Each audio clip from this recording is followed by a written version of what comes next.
I also want to reply to some things Tony said. I think that, first of all, nuclear weapons in this particular case are likely to be used only in one of two cases. The first one is the other side uses nuclear weapons first.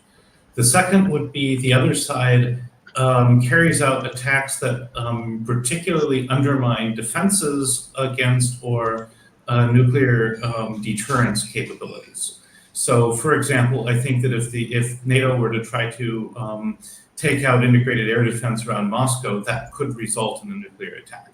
Not because there was a nuclear attack first, but because that would leave Moscow vulnerable in a way that would be seen as an existential threat. So I think there are some non-nuclear scenarios where things could escalate, but otherwise, I largely agree. As far as the Baltics are concerned, I think the two countries that need to be most scared at the moment are Estonia and Poland, largely because those two countries have been chomping at the bit to get involved in one way or another. And I think when Stoltenberg says Baltic states and Poland will go into Ukraine, I think he's referring very specifically to Poland and Estonia. If those two countries were to send troops, I think they would just get wiped out, and then the question would be, what then? Chris, if I may, right, I understand what you're saying because I also watch the Western media. So I understand this fantasy that Poland and Estonia are not at war with Russia and not supplying lethal aid to kill Russians and are not focused on the overthrow of the Russian state. And so I understand that, right, because the Western media tell us NATO is not at war with Russia. But from the Russian perspective, Estonia and Poland are already in this war. They are already hostile actors who are threatening the overthrow of the Russian state. If you did that to America, right, your days would be numbered. No question. And this is the thing. When I hear the Russian state telling the Russian people, we are not at war with our Ukrainian brothers, we're at war with NATO, right? It's like, oh, well, yeah, that's interesting. Where's the off-ramp for this, right? Because if the Russians don't believe that NATO will use nukes unless they use them first, right, and that's the new world order, they can do whatever they want in the Baltic states. I mean, they can burn them down from within with terrorist actions posing as rebel freedom fighters.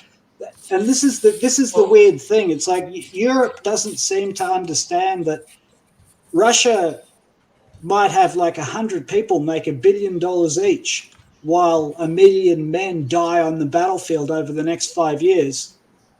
And that's fine. You know, like that's horrible, but it's not unthinkable. Big states have people make billions of dollars out of the military industry while hundreds of thousands of young men die, right? And that happens, you know. And so Eastern Europe and particularly the Baltic states need to start thinking about this. It's like they entirely rely on a nuclear deterrence based on the Cold War relationship between NATO and the Soviet Union. They entirely rely on that as their foundation for peace and security. And the thing about the coup in 2014 is it tore that up, right? It said, we don't care about your nuclear deterrent. We will walk right to your front door and we will use armed force in a military coup. So that's the new rules. And I don't see anywhere from Russia where they want to play by the old rules anymore, because actually it suits them to play by the new rules.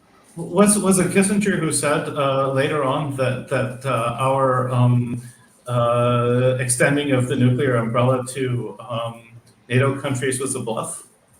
I mean, of course it is. Of course it's a bluff. Listen, once you understand the mechanism for using nuclear weapons, the political mechanism, you realize there is no mechanism to launch a first strike, right? Because it freaks everybody out. And because it freaks everybody out, no one's ever developed the protocols. There are heaps of protocols for if someone else uses them, right? And that's why we have early warning satellites, because they're looking for the launch, right? Because that's when we'll use them. When the other guy's launched his, right, that's when we use them. And that's the only sane time to use nuclear weapons. If you start talking about using nuclear weapons first, right, that means you're insane, right? That means you're going to destroy the world, right? That's really bad. Even people in the UN understand how bad that is, right? And people in nearly every administration understand that. And that's why Kissinger's right. Nuclear weapons are a bluff. They're not real, right? And NATO proved it in 2014. They walked right up to Russia and said, what are you going to do about it, right? And Russia didn't use nukes.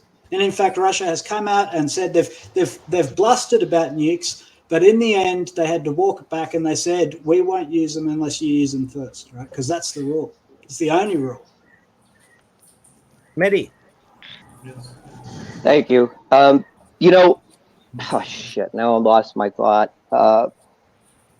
Nukes.